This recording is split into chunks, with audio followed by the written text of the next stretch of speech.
Aujourd'hui, je vais vous montrer un exercice que j'utilise souvent pour me réchauffer. C'est un exercice que j'aime beaucoup parce qu'il est super flexible. On peut l'adapter à toutes sortes de niveaux. Vous pouvez l'utiliser même si vous êtes intermédiaire, puis vous pouvez l'utiliser pour ajouter de la difficulté jusqu'à votre niveau très avancé s'il le faut. C'est ce qu'on appelle le 2-5-1.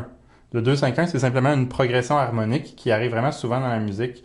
En général dans la musique classique, mais aussi beaucoup dans la musique jazz. Et puis, c'est une espèce de séquence harmonique qu'on peut répéter et descendre par ton, comme ça. Donc, on peut passer à travers la moitié des gammes rapidement et ensuite, on recommence un demi-ton plus haut. Puis là, on a fait les 12 demi-tons.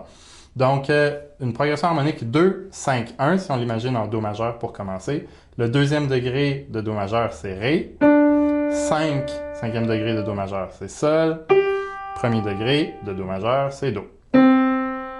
Alors, ce qu'on va faire, c'est qu'on va faire des accords de Ré, Sol et Do enchaînés.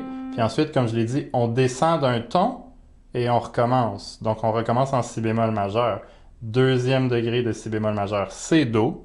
Donc, on repart encore sur Do. Do, Fa, cinquième degré, Si bémol, premier degré. Et on descend d'un ton, donc on va être rendu en La bémol majeur. Deuxième degré de La bémol majeur, c'est Si bémol. Si, Mi, La.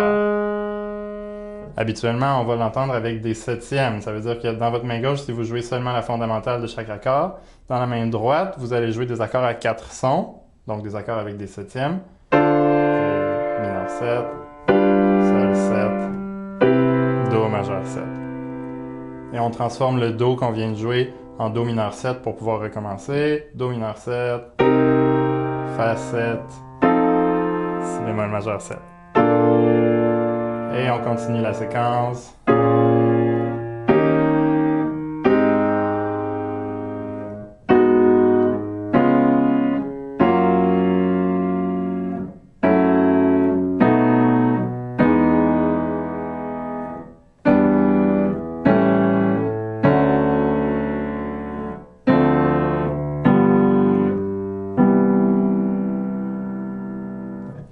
Une fois que vous êtes vraiment à l'aise avec tous ces accords-là, après ça, vous pouvez l'utiliser pour pratiquer des arpèges, pratiquer des accords. Alors, si vous les faites à 4 sons, par exemple, dans la main droite, en arpège.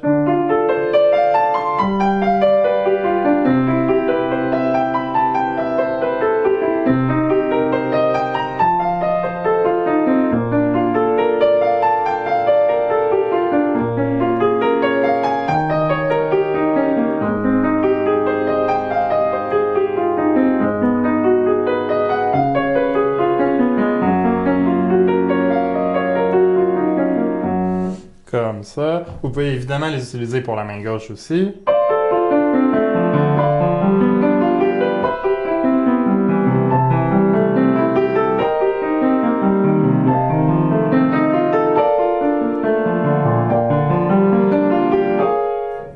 Une fois que ça va bien, vous pouvez l'utiliser les deux mains ensemble. Vous pouvez varier un peu l'ordre des notes pour que ça fasse plus joli, que ce soit plus mélodique.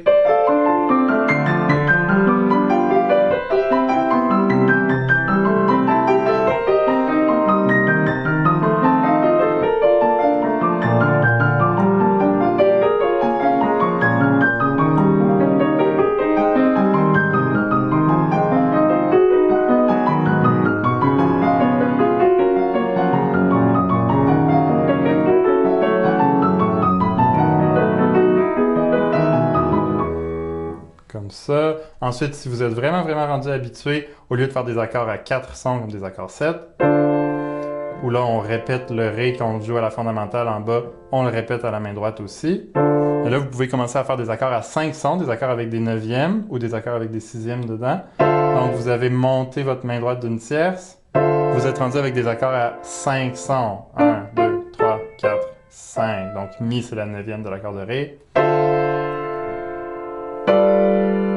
La, qui est la neuvième de l'accord de Sol. Ré, qui est la neuvième de l'accord de Do. Mais vous pouvez faire les mêmes schémas.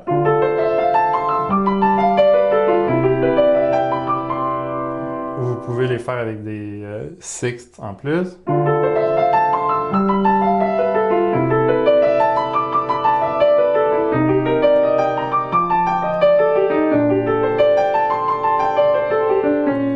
Donc, il il y a beaucoup de variétés que vous pouvez faire avec cet accord-là qui est super simple. Puis une fois que vous êtes vraiment, vraiment habitué, commencez à vous habituer à improviser, puis à être à l'aise avec tous les renversements possibles et à utiliser tout le piano. Puis vous allez pouvoir commencer à trouver toutes sortes de figurations intéressantes puis différentes. Alors, bonne improvisation, bonne pratique.